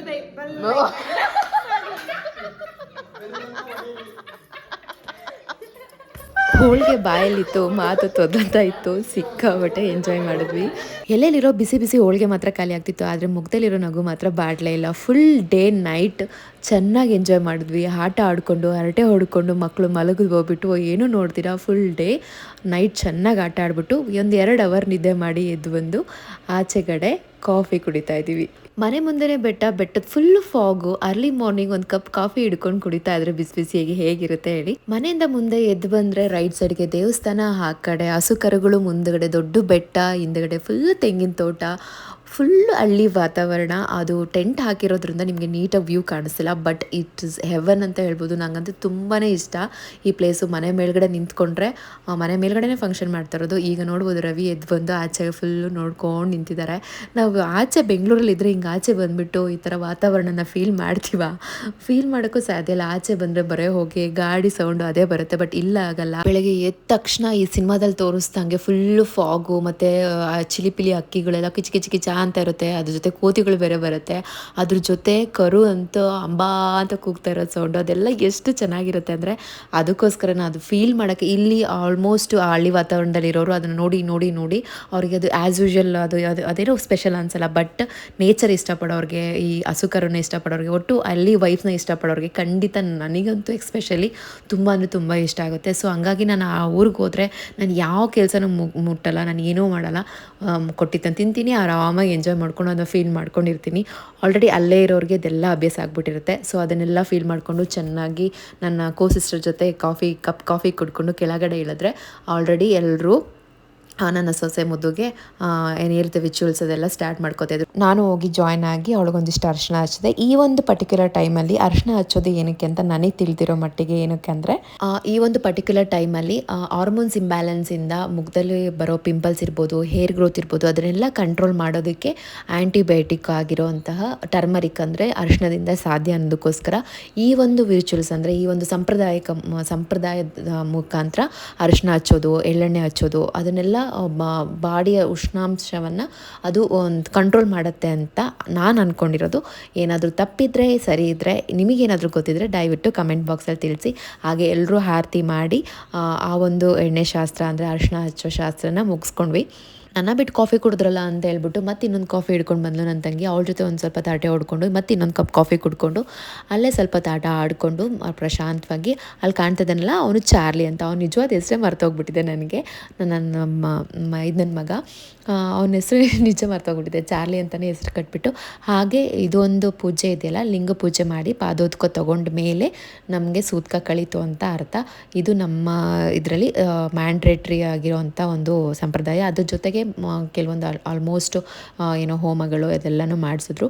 ಅದ್ರ ಬಗ್ಗೆ ಅಷ್ಟೊಂದು ಡೀಟೇಲಾಗಿ ನನಗೆ ಗೊತ್ತಿಲ್ಲ. ಇದು ಮೇಯ್ನಾಗಿ ಗೊತ್ತಿರೋದು ಇಷ್ಟೇ ಹೇಳಿದೆ. ಅದಾದಮೇಲೆ ಅತ್ತೆ ಜೊತೆ ಕುತ್ಕೊಂಡು ಸೊಸೆ ಬಿಸಿ ಬಿಸಿ ರೈಸ್ ಬಾತು, ಬಿಸಿ ಬಿಸಿ ಬಜ್ಜಿ ಹೆಂಗಿತ್ತು ಅಂದರೆ ನಿಜವಾಗ್ಲೂ ನನಗೆ ಈಗಲೂ ಬಾಯಲ್ಲಿ ನೀರು ಬರ್ತಿದೆ. ಆ ಕ್ಲೈಮೇಟ್ಗೆ ಬೆಳಗ್ಗೆ ಆಲ್ಮೋಸ್ಟ್ ಒಂದು 8:30-9 ಗಂಟೆ ಆಗಿತ್ತು ಅಷ್ಟೇ. ಅಷ್ಟು ಬೇಗ ಎದ್ದುಬಿಟ್ಟು ಫ್ರೆಶ್ ಅಪ್ ಆಗಿ ಬಿಸಿ ಬಿಸಿ ಬಜ್ಜಿ ಜೊತೆ ರೈಸ್ ಬಾತು ತಿಂತಾಯಿದ್ರೆ ಹೆವೆನ್ ಥರ ಇತ್ತು. ಸಿಕ್ಕಾಪಟ್ಟೆ ಚೆನ್ನಾಗಿತ್ತು. ಮಕ್ಕಳನ್ನೆಲ್ಲ ಅವರ ತಂದೆ ಎದುರಿಗೆ ಹ್ಯಾಂಡ್ ಓವರ್ ಮಾಡಿಬಿಟ್ಟು ನಾನು ಮೇಕಪ್ ಸ್ಟಾರ್ಟ್ ಮಾಡ್ಕೊಳ್ಳೋಂತ ಒಳಗಡೆ ಬಂದರೆ ಆ ಬ್ರಷಸ್ ನೋಡಿದ ತಕ್ಷಣ ನನ್ನ ಮಗಳಿಗೆ ಅದು ಏನು ಎಕ್ಸೈಟ್ಮೆಂಟೋ ಗೊತ್ತಿಲ್ಲ. ಬ್ರಷಸ್ ನೋಡಿದ್ರೆ ಸಾಕು ಓಡ್ ಬಂದುಬಿಟ್ಟು ನನಗಿಂತ ಮುಂಚೆ ಬ್ರಷ್ ಇಟ್ಕೊಂಡು ಕುತ್ಕೊಂಡ್ಬಿಡ್ತಾಳೆ. ಹೊಟ್ಟೆಲಿ ಎಲ್ಲರೂ ಅಂತಿರ್ತಾರೆ ಹೊಟ್ಟೆಲೆ ಚೆನ್ನಾಗಿ ಪ್ರಾಕ್ಟೀಸ್ ಕೊಟ್ಟಿದ್ದೀವಿ ಅವಳಿಗೆ ಅಂತ. ಇಲ್ಲಿ ನನ್ನ ಮಗ ಅಪರೂಪಕ್ಕೆ ಕೋತಿಗಳು ನೋಡಿ ಅವನು ಎಕ್ಸೈಟ್ ಆಗಿದ್ದಾನಲ್ಲ, ಅವನ್ನ ನೋಡಿ ಕೋತಿಗಳು ಎಕ್ಸೈಟ್ ಆಗಿದ್ದಾವ ಗೊತ್ತಿಲ್ಲ. ಕೋತಿಗಳು ಆಟ ಆಡಿಸ್ಕೊಂಡು ಚೆನ್ನಾಗಿ ಟೈಮ್ ಪಾಸ್ ಮಾಡ್ಕೊತಿದ್ದ. ಹೆಂಗೋ ಟೈಮ್ ಪಾಸ್ ಮಾಡ್ಕೊಂಡು ನನ್ನ ಫ್ರೀ ಆಗಿಬಿಟ್ರೆ ಸಾಕು ಅಂದ್ಬಿಟ್ಟು ನನ್ನ ಸೊಸೆ ಮುದ್ದುಗೆ ನಾನು ಮೇಕ್ ಓವರ್ ಮಾಡೋಕ್ಕೆ ಸ್ಟಾರ್ಟ್ ಮಾಡಿದೆ. ಹೆಣ್ಮಕ್ಳು ಅಂದರೆ ಅಲಂಕಾರ ಅಂದ್ರೇ ಹೆಣ್ಮಕ್ಳು. ಹಾಗೆ ಅದು ಇವತ್ತಿನಿಂದಲ್ಲ, ಈ ಜನ್ರೇಷನ್ದಲ್ಲ, ಈಗಿನ ಜನ್ರೇಷನ್ ಡ್ರೆಸ್ಅಪ್ ಆಗೋ ರೀತಿಯೇ ಬೇರೆ, ಆಗಿನವ್ರು ಡ್ರೆಸ್ಅಪ್ ಆಗೋ ರೀತಿಯೇ ಬೇರೆ. ಆದರೂ ಇಂಡಿಯನ್ ಕಲ್ಚರ್ ಪ್ರಕಾರ ನೀಟಾಗಿ ರೆಡಿ ಆಗಿಬಿಟ್ಟು ಏನಂತಾರೆ ಹೂವು ಮುಡ್ಕೊಂಡು ಬಳೆ ಹಾಕ್ಕೊಂಡು ಸೀರೆ ಉಟ್ಕೊಂಡು ಒಟ್ಟು ಟ್ರೆಡಿಷ್ನಲ್ ಆಗಿ ರೆಡಿ ಆದರೆ ಅದನ್ನು ನೋಡೋಕ್ಕೆ ಒಂಥರ ವೈಬು ಎಷ್ಟು ಚೆನ್ನಾಗಿರುತ್ತೆ ಅಂದರೆ, ಎಸ್ಪೆಷಲಿ ನನಗೆ ಟ್ರೆಡಿಷ್ನಲ್ ಆಗಿ ರೆಡಿ ಆಗೋದು ತುಂಬ ಅಂದರೆ ತುಂಬಾ ಇಷ್ಟ. ನಾನು ಕೂಡ ಚಿಕ್ಕ ವಯಸ್ಸಲ್ಲಿ ಯಾರಾದರೂ ಮೊದಲಿಂಗಿತ್ತು ರೆಡಿ ಆಗ್ತಿದ್ರು ಅವ್ರ ರೂಮ್ ಹತ್ರ ಹೋಗ್ಬಿಟ್ಟು ನಿಂತ್ಕೊಂಡು ನೋಡ್ತಾ ಇರ್ತಿದ್ದೆ ಹೆಂಗೆ ರೆಡಿ ಆಗ್ತಿದ್ದಾರೆ, ಏನೆಲ್ಲ ಹಾಕೋತಿದ್ದಾರೆ ಅಂತ. ಹಾಗೆಲ್ಲ ಇಷ್ಟು ಟ್ರೆಂಡ್ ಇಲ್ಲದೆ ಹೋದ್ರೂ ಅವ್ರು ಏನೇ ಅಲಂಕಾರ ಮಾಡಿಕೊಂಡ್ರು ಅದನ್ನು ನೋಡ್ಕೊಂಡು ನಿಂತ್ಕೊಳ್ಳೋರು. ಅದನ್ನು ಅವ್ರನ್ನ ಬಿಟ್ಟು ಈ ಕಡೆ ಬರ್ತಾನೆ ಇರಲಿಲ್ಲ. ಈ ಥರ ಯಾರೆಲ್ಲ ಮಾಡಿದ್ದೀರಾ ಜಸ್ಟ್ ಒಂದು ಕಮೆಂಟ್ ಮಾಡಿ. ಹಾಗೆ ಅಮ್ಮಂದೇನಾದರೂ ವೇಲಿದ್ರೆ ಅದನ್ನು ಸೀರೆ ಥರ ಉಟ್ಕೊಂಡು, ಅರ್ಶಿನ ಕುಂಕುಮ ಇಟ್ಕೊಂಡ್ರೆ ಅದನ್ನು ಕೆನ್ನೆಗೆ ಹಚ್ಕೊಂಡು, ಒಣಗೋಗಿದ್ರು ಪರವಾಗಿಲ್ಲ ಆ ಹೂವನ್ನ ತಲೆಗೆ ಮುಡ್ಕೊಂಡು ಆಟ ಆಡಿಕೊಂಡು ಆ ಸೀರೆ ಸೆರಗು ಹಿಂಗೆ ಅನ್ಕೊಂಡು ಯಾರೆಲ್ಲ ಓಡಾಡಿದ್ದೀರಾ ಚಿಕನ್ನಲ್ಲಿ ದಯವಿಟ್ಟು ಕಮೆಂಟ್ ಮಾಡಿ ಹೇಳಿ. ಹಾಗೆ ನನ್ನ ಸೊಸೆ ಮುದ್ದು ನನ್ನ ಈ ಮೇಕ್ ಓವರಲ್ಲಿ ಹೇಗೆ ಕಾಣಿಸ್ತಿದ್ದಾಳೆ ಅಂತ ಕೂಡ ಕಮೆಂಟ್ ಮಾಡಿ ಹೇಳಿ. ಸೊಸೆ ಮುದ್ದನ್ನು ರೆಡಿ ಮಾಡಿ ಕೂರಿಸಿ ಮಕ್ಕಳೆಲ್ಲ ರೆಡಿ ಮಾಡಿ ಆಚೆ ಬಿಟ್ಬಿಟ್ಟು ನಾನು ರೆಡಿಯಾಗಿ ಆಚೆ ಬರೋ ಅಷ್ಟೊತ್ತಿಗೆ ಫಂಕ್ಷನ್ ಏನು ಮುಗ್ದೋಗಿರಲಿಲ್ಲ. ಆದರೆ ಎಲ್ಲ ನೆಂಟರು ಬಂದಿದ್ದರು. ಎಲ್ಲನೂ ಒಂದು ಕಡೆಯಿಂದ ಮಾತಾಡಿಸ್ಕೊಂಡು ಬಂದು ನನ್ನ ಸೊಸೆ ಹೇಗೆ ಕಾಣ್ತಿದ್ದಾಳೆ ಅಂತ ನೋಡಿ. ಹಾಗೆ ಅಡುಗೆ ಮಾಡಿದವ್ರಿಗೆ ತಿನ್ನೋದಕ್ಕೆ ಬೇಜಾರಂತೆ. ಹಾಗೆ ಮೇಕಪ್ ಮಾಡಿ ನನಗೂ ಮೇಕಪ್ ಮಾಡ್ಕೊಳ್ಳೋಕ್ಕೇ ತಾಳ್ಮೆ ಹೊಟ್ಟೋಗ್ಬಿಟ್ಟಿದೆ ಈಗ. ಮುಂಚೆ ಆಗಿರಲಿಲ್ಲ, ಸಿಕ್ಕಾಪಟ್ಟೆ ಚೂಸಿಯಾಗಿದೆ. ಡ್ರೆಸ್ಅಪ್ ಮಾಡ್ಕೊಳ್ಳೋಕ್ಕಿರ್ಬೋದು, ಮತ್ತು ಏನಾದರೂ ಒಂದು ಫಂಕ್ಷನ್ಸ್ಗೆ ರೆಡಿ ಆಗೋದಿರ್ಬೋದು, ಫುಲ್ ಎಕ್ಸೈಟೆಡ್ ಆಗಿ ಇರೋದ್ರಲ್ಲೇ ನಾನು ಅಚ್ಚುಕಟ್ಟಾಗಿ ನನಗೆ ಹೇಗೆ ಬೇಕೋ ಹಾಗೆ ನೀಟಾಗಿ ರೆಡಿ ಆಗ್ತಾಯಿದೆ. ಬಟ್ ಈಗ ತಾಯಿ ಆದಮೇಲೆ ತುಂಬ ತಾಳ್ಮೆ ಬಂದುಬಿಟ್ಟಿದೆ, ತುಂಬ ಸ್ಯಾಕ್ರಿಫೈಸ್ ಮಾಡೋಕ್ಕೆ ಸ್ಟಾರ್ಟ್ ಮಾಡಿಬಿಟ್ಟಿದ್ದೀನಿ. ಅಂದರೆ ಓವರಾಲ್ ಅವ್ರಿಗೆ ಟೈಮ್ ಹೊಟ್ಟೋಗ್ಬಿಡುತ್ತೆ. ನಂಗೆ ರೆಡಿ ಆಗ್ತಿದ್ರೆ ಅವ್ರು ಕಿರಿಸ್ತಾ ಇದ್ದರೆ ಅಯ್ಯೋ ಸಾಕಪ್ಪ ಇರೋದನ್ನ ಒಂದು ಸ್ವಲ್ಪ ಹಾಕ್ಕೊಂಡು ಆ ಕ್ಷಣಕ್ಕೆ ರೆಡಿಯಾಗಿ ಹೋಗ್ಬಿಟ್ಟು ಲಕ್ಷ್ಮವಾಗಿ ರೆಡಿಯಾಗಿ ಹೋಗ್ಬಿಟ್ಟು ಫಂಕ್ಷನ್ ಮುಗಿಸ್ಬಿಟ್ರೆ ಸಾಕು ಅನ್ನೋಷ್ಟು ಮೈಂಡ್ ಸೆಟ್ ಆಗಿಬಿಟ್ಟಿದೆ. ಅದನ್ನೇ ಹೇಳ್ತಾರಲ್ಲ, ತಾಯಿ ಆದಮೇಲೆ ಎಲ್ಲ ಸ್ಯಾಕ್ರಿಫೈಸ್ ಮಾಡಬೇಕಾಗತ್ತೆ, ತಾಳ್ಮೆನೂ ಆಟೋಮೆಟಿಕ್ಕಾಗೇ ಬರುತ್ತೆ ಅಂತ. ಕೆಲವೊಂದು ಟೈಮು ಕೋಪನೂ ಬರುತ್ತೆ, ಇಲ್ಲ ಅಂತಲ್ಲ. ಬಟ್ ತುಂಬ ಚೂಸಿಯಾಗಿದೆ ನಾನು. ಕಾಲೇಜ್ ಲೈಫಿಂದನೂ ನನಗೆ ನೈಲ್ ಪಾಲಿಷ್ ಇರ್ಬೋದು, ಕೈಯಲ್ಲಿ ಮೆಹಂದಿ ಇರ್ಬೋದು, ಒಂದಿನೂ ಇಲ್ಲದೇ ಇರ್ತಿರ್ಲಿಲ್ಲ. ಆದರೆ ನನಗೆ ಅನಿಸುತ್ತೆ ಇಷ್ಟೆಲ್ಲ ಬದಲಾವಣೆ ನನ್ನ ಕೈಲಿ ಕಾಣಿಸ್ತಾ ಇದೆ. ಅದು ತಾಯಿ ಆದಮೇಲೆ ಅಮ್ಮ ಅನ್ನಿಸ್ಕೊಂಡಾಗ ಆಟೋಮೆಟಿಕ್ಕಾಗಿ ಆ ಸ್ಥಾನದಲ್ಲಿ ಎಲ್ಲನೂ ಬದಲಾಗ್ಬಿಡುತ್ತೆ. ನಮಗೆ ಗೊತ್ತಿಲ್ಲದೇ ನಾವೇ ಬದಲಾಗ್ಬಿಡ್ತೀವಿ. ಟೋಟಲಾಗಿ ಆ ರೆಸ್ಪಾನ್ಸಿಬಿಲಿಟಿ ಆಗಿ ಮಾಡಿಸ್ಬಿಡುತ್ತೆ ನಮ್ಮನ್ನ. ಹಾಗೆ ತಂದಿರೋ ಮುತ್ತಿನ ಹಾರನ ನನ್ನ ಮುದ್ದು ಸೊಸೆಗೆ ಹಾಕಿ ಒಂದು ಮುತ್ತು ಕೊಟ್ಟು ಒಂದಷ್ಟು ಸ್ವೀಟ್ ತಿನ್ನಿಸಿ ಒಳ್ಳೆಯದಾಗಲಿ ಅಂತ ಆಶೀರ್ವಾದ ಮಾಡಿ ಒಂದಷ್ಟು ಫೋಟೋಸ್ ತೆಗೆಸ್ಕೊಂಡು, ಎಷ್ಟು ಫೋಟೋಸ್ ತೆಗೆಸ್ಕೊಂಡ್ರೂ ಸಾಕಾಗ್ತಿರಲಿಲ್ಲ. ತುಂಬ ಮುದ್ದಾಗಿ ಕಾಣ್ತಾಯಿದ್ಲು, ಏನೋ ದೊಡ್ಡ ಹುಡುಗಿ ಥರ ಕಾಣ್ತಿದ್ಲು. ಎಲ್ಲ ಅಣ್ಣ ತಮ್ಮಂದ್ರ ಮಕ್ಳಿಗೂ ಒಂದು 3 ಮಂತ್ಸ್ 6 ಮಂತ್ಸ್ 1 ಇಯರ್ ಡಿಫ್ರೆನ್ಸು. ಎಲ್ಲ ಅದೇ ಬ್ಯಾಕ್ ಟು ಬ್ಯಾಕ್ ಎಲ್ಲ ಹೊಸ ನ್ಯೂ ಮೆಂಬರ್ಸ್ ಎಂಟ್ರಿ ಕೊಟ್ಟಿದ್ದ ಕಾರಣದಿಂದ ನಾವು ಎಲ್ಲ ಫಂಕ್ಷನ್ಸ್ಗೂ ಅಟೆಂಡ್ ಮಾಡೋಕ್ಕಾಗ್ತಿರಲಿಲ್ಲ.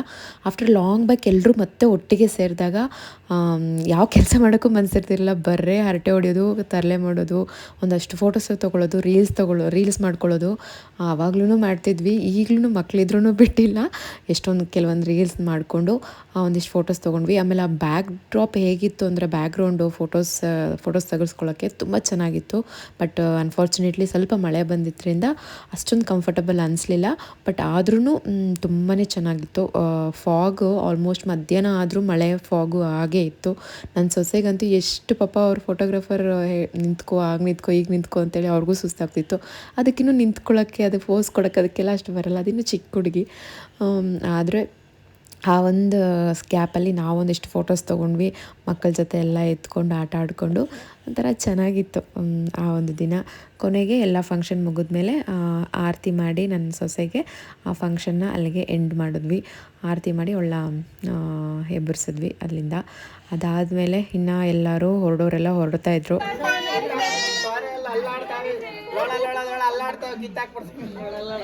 ನೋಡಿ ಹೀಗೆ ತೀಟ್ಲೆ ಮಾಡಿಕೊಂಡು ಹೊರಡೋರೆಲ್ಲ ಹೊರಡ್ತಾಯಿದ್ರು. ನೈಟ್ ಊಟ ಮುಗಿಸ್ಕೊಂಡು ಹೊರಟರು.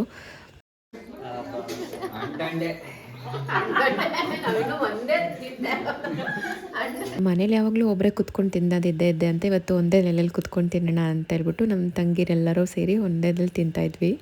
ನೋಡಿ ಹೆಂಗೆ ಕಮೆಂಟ್ ಮಾಡ್ತಿದ್ರು ಅಂತ.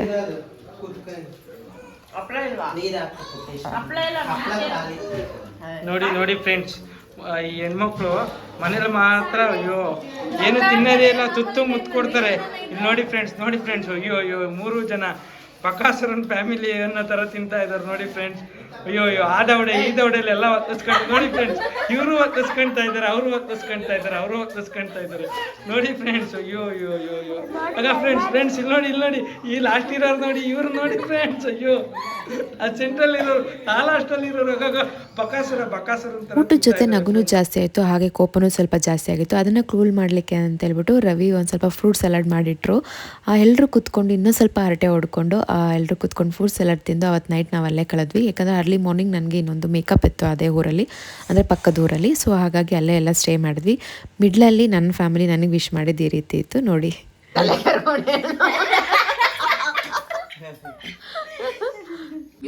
ಪ್ಲೀಸ್ ಎಲ್ಲರೂ ನಮ್ಮ ಅದಕ್ಕೆ ಚಾನಲ್ಗೆ ಸಪೋರ್ಟ್ ಮಾಡಿ. Thank you. ಲೈಕ್ ಮಾಡಿ, ಕಮೆಂಟ್ ಮಾಡಿ, ಶೇರ್ ಮಾಡಿ. ನಮ್ಮ ಸೊಸೆ ಚಾನಲ್ಗೆ ಸಬ್ಸ್ಕ್ರೈಬ್ ಮಾಡಿ, ಸಪೋರ್ಟ್ ಮಾಡಿ. Thank you. ನಮ್ಮ ಅಕ್ಕನ ಚಾನಲ್ಗೆ ಏನು ಹೇಳ್ಬೇಕು, ನಮ್ಮ ಅಕ್ಕನ ಚಾನಲ್ಗೆ ಸಪೋರ್ಟ್ ಮಾಡಿ. Thank you. ಹಾಗೆ ಲೈಕ್ ಮಾಡಿ, ಶೇರ್ ಮಾಡಿ, ಕಮೆಂಟ್ ಮಾಡಿ, ಸಬ್ಸ್ಕ್ರೈಬ್ ಮಾಡೋದನ್ನ ಮರಿಬೇಡಿ. Thank you so much. ಸೊಸೆ ಚಾನಲ್ಗೆ ಸಪೋರ್ಟ್ ಮಾಡಿ. Thank you.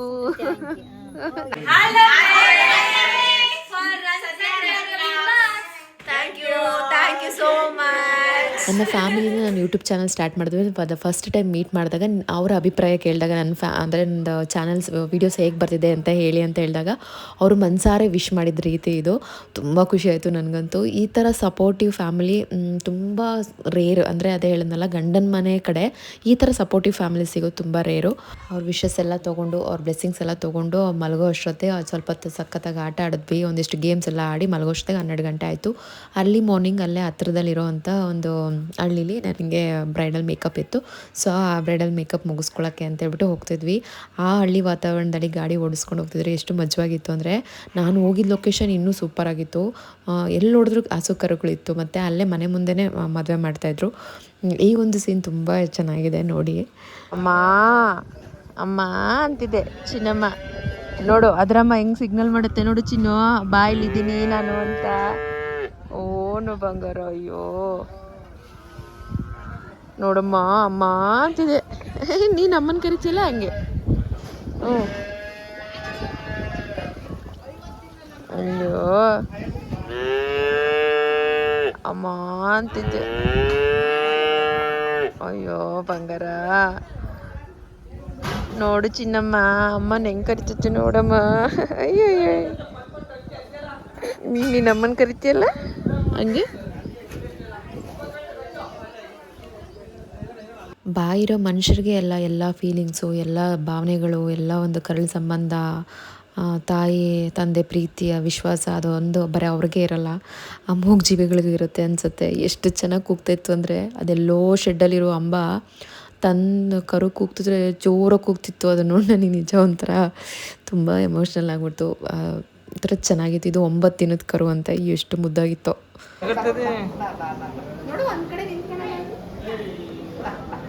ಮನುಷ್ಯ ನಿಂತ್ಕೊಳಲ್ಲ ಒಂದು ಕಡೆ, ಅದು ನಿಂತ್ಕೊಳುತ್ತಾ?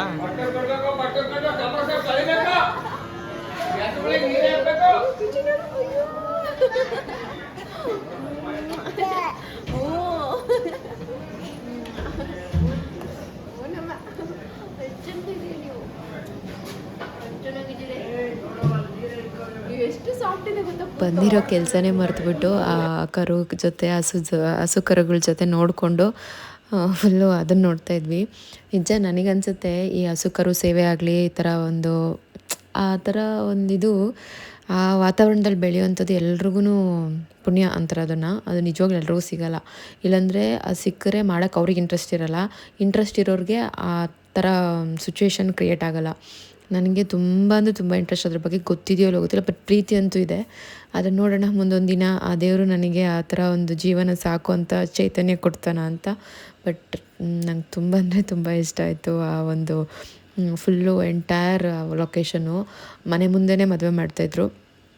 ಅದನ್ನೆಲ್ಲ ಸ್ವಲ್ಪ ಹೊತ್ತೆಲ್ಲ ಓಡಾಡಿಕೊಂಡು ಹಸು ಕರುನೆಲ್ಲ ಮುದ್ದಾಡಿ ಅವರ ನನ್ನ ಕರುನ ಅವ್ರ ಅಪ್ಪನ ಹತ್ರ ಬಿಟ್ಟು ನಾನು ವರ್ಕಿಗೆ ಹೋದೆ.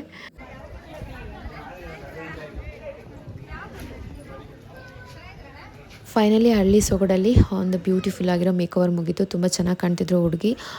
ಕೆಲವೊಂದು ಸಂಬಂಧಗಳು ಹೇಗಿರುತ್ತೆ ಅಂದರೆ ರಕ್ತ ಸಂಬಂಧಗಳನ್ನೂ ಮೀರಿಸೋ ಹಾಗಿರುತ್ತೆ ಆ ಒಂದು ಪ್ರೀತಿ, ಆ ಒಂದು ವಿಶ್ವಾಸ. ಹಾಗೆ ರವಿಗೆ ಕೂಡ ಈ ಒಂದು ಫ್ಯಾಮಿಲಿ ಅವ್ರ ಮನೇಲಿ ಅವ್ರು ಹೇಗಿರ್ತಾರೆ ಅಂದರೆ ಒಂದೇ ಕುಟುಂಬದವರು ಆಗಿರಲ್ಲ, ಅಷ್ಟು ಸಲಿಗೆ, ಅಷ್ಟೊಂದು ಬಾಂಡಿಂಗು. ಈ ಬಾಂಡಿಂಗ್ ನೋಡ್ಬಿಟ್ಟು ನಾನು ಶುರುವಲ್ಲಿ ಮದುವೆ ಆಗೋಸ್ತ್ರಲ್ಲಿ ನಾನು ಏನು ಅಂದ್ಕೊಂಡಿದ್ದೆ, ನಿಜವಾದ ಇವರೆಲ್ಲ ಬ್ಲಡ್ ರಿಲೇಷನ್ಸ್ ಎಲ್ಲ ಎಷ್ಟು ಚೆನ್ನಾಗಿರ್ತಾರಲ್ಲಪ್ಪ ಇವರೆಲ್ಲ ಅಂತ ಅಂದ್ಕೊಂಡಿದ್ದೆ. ಆಮೇಲೆ ಹೋಗ್ತಾ ಗೊತ್ತಾಯಿತು ಬ್ಲಡ್ ರಿಲೇಷನ್ಸ್ ಎಲ್ಲ ಅಂತ. ಅವಾಗ ಇನ್ನೂ ಆಶ್ಚರ್ಯ ಆಯಿತು ನನಗೆ. ಆ ಥರ ಒಂದು ಬಾಂಡಿಂಗ್ ಮೇಂಟೈನ್ ಮಾಡಿದಾರಲ್ಲ, ನಿಜ ಒಂಥರ ಖುಷಿಯಾಯಿತು. ಆ ಬ್ಲೂ ಕಲರ್ ಸ್ಯಾರಿ ಹಾಕ್ಕೊಂಡಿದ್ದಾರಲ್ಲ ಅವಳು ಕೂಡ ಅಷ್ಟೇ ಸ್ವಂತ ಅವ್ರ ಅತ್ತಿಗೆನೇ ಹೇಗೆ ಕರಿತಾಳೆ ನನ್ನನ್ನು ಹಾಗೆ ಅತ್ತಿಗೆ ಅಂತ ಕರಿತಾಳೆ. ತುಂಬ ಅಂದರೆ ತುಂಬ ಖುಷಿಯಾಗತ್ತೆ ನನಗೆ. ಅವಳು ಕೂಡ ನನ್ನ ಯೂಟ್ಯೂಬ್ ಚಾನಲ್ಗೆ ವಿಶ್ ಮಾಡಿದ್ಲು. ಚಾನಲ್ಗೆ ಪ್ಲೀಸ್ ಎಲ್ಲರೂ ಸಬ್ಸ್ಕ್ರೈಬ್ ಮಾಡಿ. Thank you so much. So ಇವ್ರ ಕಡೆಯಿಂದನೇ ನನಗೆ ಆ ಒಂದು ಮೇಕಪ್ ಆರ್ಡರ್ ಸಿಕ್ಕಿದ್ದು. ಸೊ ಹಾಗಾಗಿ ಮುಗಿಸ್ಕೊಂಡು ಮನೆಗೆ ಬಂದು ಪ್ಯಾಕಪ್ ಮಾಡ್ಕೊಂಡು ಹೊರಡ್ತಾ ಇರಬೇಕಾದ್ರೆ ನಮ್ಮ ಅತ್ತೆಯವರು ಹೇಳ್ತಿರೋದು ನೋಡಿ. ಬಾಯ್ ಕಳಿಸ್ತಾ ಇದ್ದೀರಲ್ಲ, ಬಾಯ್. ದೇವ್ರನ್ನ ಬೆಳಗ್ಗಿನ ಜಾವಕ್ಕೆ ಬೇಕಾದ್ರೆ ಕಳಿಸ್ತೀವಿ. ಅತ್ತೆ ಹೇಳಿ. ಬೇಜಾರಾಗ್ತಾ ಇತ್ತು ನಮ್ಗೆ. ಶುಕ್ರವಾರ ಮನೆ ತುಂಬಾ ಮಕ್ಕಳಿರಲ್ಲವ ಮನೆ ತುಂಬಾ ಅಂತ ಇವಾಗ ಖಾಲಿ ಆಗುತ್ತೆ. ಅವ್ರಿಗೆ ಕಳ್ಸೋಕ್ಕೆ ಮನಸ್ಸಿಲ್ಲ, ನಮಗೆ ಹೋಗೋಕ್ಕೆ ಮನಸ್ಸಿಲ್ಲ, ಆದರೂ ಹೋಗಲೇಬೇಕು. ಹೀಗೆ ಎಲ್ಲ ಕಾಲ್ಗಳು ಖಾಲಿ ಆಗ್ತಾಯಿತ್ತು, ಹಿಂಗೆ ಕಾರ್ಗಳು ಖಾಲಿ ಆಗ್ತಾಯಿತ್ತು. ಒಂದೊಂದು ಕಾರಲ್ಲಿ ಒಬ್ಬೊಬ್ಬರೆಲ್ಲ ಡಿವೈಡ್ ಆಗಿಬಿಟ್ಟು ಹೊರಟ್ವಿ. ಸಿಕ್ಕಾಪಟ್ಟೆ ಬೇಜಾರಾಗ್ತಾಯಿತ್ತು. ಎಲ್ರಿಗೂ ಬಾಯ್ ಹೇಳ್ಬೇಕಾದ್ರೆ ಒಂಥರ ಅಳು ಬಂದಂಗೆ ಆಗ್ತಾಯಿತ್ತು. ಮನಸ್ಸಿಲ್ಲ ಅಂದರೂ ಬಾಯ್ ಮಾಡಿ ಮನೆ ಕಡೆ ಹೊರಟ್ವಿ. ಇದಾಗಿತ್ತು ನಮ್ಮ ಫುಲ್ ಫ್ಯಾಮಿಲಿ ಬ್ಲಾಗ್. ನಿಮ್ಗೆ ಹೇಗೆ ಅನಿಸು ಅಂತ ದಯವಿಟ್ಟು ಕಮೆಂಟ್ ಬಾಕ್ಸಲ್ಲಿ ತಿಳಿಸಿ. ಹಾಗೆ ನನಗನ್ಸೋ ಪ್ರಕಾರ ಏನು ಅಂದರೆ, ಕೋಟಿ ಇರೋವಂಥ ಮನೆಗೆ ಸೊಸೆ ಆಗೋದ್ರೂ ಇಲ್ಲ ಏನೂ ಇಲ್ಲದಿರೋಂಥ ಬಡವ್ರ ಮನೆಗೆ ಸೊಸೆ ಆಗೋದ್ರೂ ಅಲ್ಲಿ ಪ್ರೀತಿಗಿಂತ ಹೆಚ್ಚಾಗಿ ಒಂದು ಹೆಣ್ಣಿಗೆ ಬೇಕಾಗಿರೋದು ರೆಸ್ಪೆಕ್ಟು, ಅದಕ್ಕಿಂತ ನಂಬಿಕೆ. ಕೋಟಿ ಇದ್ರೂ ಕೆಲವೊಂದು ಸರಿ ಒಂದು ಕೋಟಿ ಇರೋ ಮನೆಗೆ ನಾವು ಸೊಸೆ ಆಗೋದ್ರೆ ಎಲ್ಲೋ ಮೂಲೆ ಗುಂಪಾಗ್ಲಿಕ್ಕೂ ಇಲ್ಲ ಏನೂ ಇಲ್ದಿರೋ ಅವ್ರ ಮನೆಗೆ ಹೋಗಿ ನಾವು ಮಹಾರಾಣಿ ಅಂತ ಬದುಕೋದಕ್ಕೂ ತುಂಬ ವ್ಯತ್ಯಾಸ ಇದೆ. ಅಲ್ಲಿ ಮನೆ ಆಗಲಿ ಹಣ ಆಗಲಿ ಇಂಪಾರ್ಟೆಂಟ್ ಆಗೋಲ್ಲ, ಅಲ್ಲಿ ಜನ ಹೇಗಿರ್ತಾರೆ ಅನ್ನೋದು ತುಂಬ ಇಂಪಾರ್ಟೆಂಟ್ ಒಂದು ಹೆಣ್ಣಿಗೆ ಒಂದು ಮನೆಗೆ ಹೋದಾಗ. ತವ್ರ ಮನೆಗಿಂತ ಗಂಡನ ಮನೇಲಿ ನಾವು ಎಷ್ಟರ ಮಟ್ಟಿಗೆ ಫ್ರೀಡಮ್ ಆಗಿರ್ತೀವಿ ಅನ್ನೋದು ತುಂಬ ಇಂಪಾರ್ಟೆಂಟು. ಪರ್ಸ್ನಲಾಗಿ ನನಗೆ ಎಕ್ಸ್ಪೀರಿಯೆನ್ಸ್ ಏನು ಅಂದರೆ, ನನಗೆ ನನ್ನ ತವ್ರ ಮನೆ ಕಡೆಗಿಂತ ನನ್ನ ಗಂಡನ ಮನೆ ರಿಲೇಷನ್ಸ್ ಕಡೆ ಹೋದಾಗ ನಾನು ತುಂಬ ಅಂದರೆ ತುಂಬ ಫ್ರೀಡಮ್ ಆಗಿರ್ತೀನಿ. ನಾನು ಹೇಗಿರಬೇಕು ಆಗಿರ್ತೀನಿ. ಇದುವರೆಗೂ ನನಗೆ ಯಾವುದೇ ಬ್ಯಾಡ್ ಕಮೆಂಟ್ ಆಗಲಿ ಹಂಗೆ ಮಾಡ್ತೀಯ ಹಿಂಗೆ ಮಾಡ್ತೀಯ ಅದು ಯಾವುದೂ ಬಂದಿಲ್ಲ, ಬರೋದು ಇಲ್ಲ. ಯಾಕಂದರೆ ಅವ್ರು ನನಗೆಲ್ಲ ನಾನು ಮಾಡೋ ಪ್ರತಿಯೊಂದು ಕೆಲಸಕ್ಕೂ ನನಗೆ ಸಪೋರ್ಟಿವ್ ಆಗಿರ್ತಾರೆ. ನನ್ನ ಜೊತೆ ಅವರು ಎಂಜಾಯ್ ಮಾಡ್ತಾರೆ, ನಗ್ನಗ್ತಾ ಇರ್ತಾರೆ. ಅದು ತುಂಬ ಇಂಪಾರ್ಟೆಂಟ್. ಆ ಒಂದು ವಿಷಯದಲ್ಲಿ ನಂಗೆ ತುಂಬ ಲಕ್ಕಿ. ಹಾಗಂತ ನಮ್ಮ ಫ್ಯಾಮಿಲಿ ಜಗಳ ಆಡಲ್ಲ ಅಂತಲ್ಲ, ಸಿಕ್ಕಾಪಟ್ಟೆ ಜಗಳ ಆಡ್ತೀವಿ. ಬಟ್ ಆ ಜಗಳಗಳನ್ನ ಬಿಟ್ಟು, ಆ ಮುನಿಸುಗಳನ್ನೆಲ್ಲ ಬಿಟ್ಬಿಟ್ಟು ಯಾವುದೇ ಒಂದು ಕಲ್ಮಶ ಇಲ್ದಂಗೆ ಅದನ್ನು ಅಲ್ಲಿಗೆ ಡ್ರಾಪ್ ಮಾಡಿ ಮುಂದಕ್ಕೆ ಹೋಗ್ತಾ ಇರ್ತೀವಿ. ಆ ಒಂದು ವಿಷಯದಲ್ಲಿ ನಂಗೆ ತುಂಬ ಲಕ್ಕಿ. ಹಾಗೆ ನಮ್ಮ ಫ್ಯಾಮಿಲಿ ಎಂಜಾಯ್ಮೆಂಟ್ ನೋಡಿ ನೀವು ಕೂಡ ಎಂಜಾಯ್ ಮಾಡ್ತೀರಾ ಅನ್ಕೋತೀನಿ. ಹಾಗೆ ನಿಮ್ಮ ಅಭಿಪ್ರಾಯನ ಪ್ಲೀಸ್ ಕಮೆಂಟ್ ಬಾಕ್ಸಲ್ಲಿ ತಿಳಿಸಿ. ನಮ್ಮ ಫ್ಯಾಮಿಲಿ ನೋಡಿ ನಿಮ್ಗೇನು ಅನಿಸ್ತು ಅಂತ ಹೇಳ್ಬಿಟ್ಟು. ಹಾಗೆ ಈ ಒಂದು ವಿಡಿಯೋನ ಇಲ್ಲಿಗೆ ಎಂಡ್ ಮಾಡ್ತಾಯಿದ್ದೀನಿ. ಮುಂದಿನ ವೀಡಿಯೋಲಿ ಸಿಗ್ತೀನಿ. ಹಾಗೆ ನೀವಿನ್ನು ನನ್ನ ಚಾನಲ್ಗೆ ಸಬ್ಸ್ಕ್ರೈಬ್ ಮಾಡದೆ ನೋಡ್ತಾ ಇದ್ದರೆ ಪ್ಲೀಸ್ ಸಬ್ಸ್ಕ್ರೈಬ್ ಮಾಡ್ಕೊಳ್ಳಿ, ಶೇರ್ ಮಾಡಿ, ಕಮೆಂಟ್ ಮಾಡಿ. ನಿಮ್ಮ ಎಲ್ಲ ಸಬ್ಸ್ಕ್ರಿಪ್ಷನ್ಸ್, ಲೈಕ್ಸ್, ಕಮೆಂಟ್ ನನ್ನ ನೆಕ್ಸ್ಟ್ ವೀಡಿಯೋಗೆ ನಿಜವಾಗ್ಲೂ ಮೋಟಿವೇಶನ್ ಆಗಿರುತ್ತೆ. ಲೇಟ್ ಆದರೂ ಪರವಾಗಿಲ್ಲ, ಖಂಡಿತ ನಾನು ವೀಡಿಯೋಸ್ನ ಅಪ್ಲೋಡ್ ಮಾಡ್ತೀನಿ. ಪ್ಲೀಸ್ ಸಬ್ಸ್ಕ್ರೈಬ್ ಮಾಡ್ಕೊಳ್ಳಿ ಅಂತ ಹೇಳ್ತಾ ನಿಮ್ಗೆ ನೆಕ್ಸ್ಟ್ ವೀಡಿಯೋದಲ್ಲಿ ಸಿಗ್ತೀನಿ. ಅಲ್ಲಿವರೆಗೂ take care, bye, see you.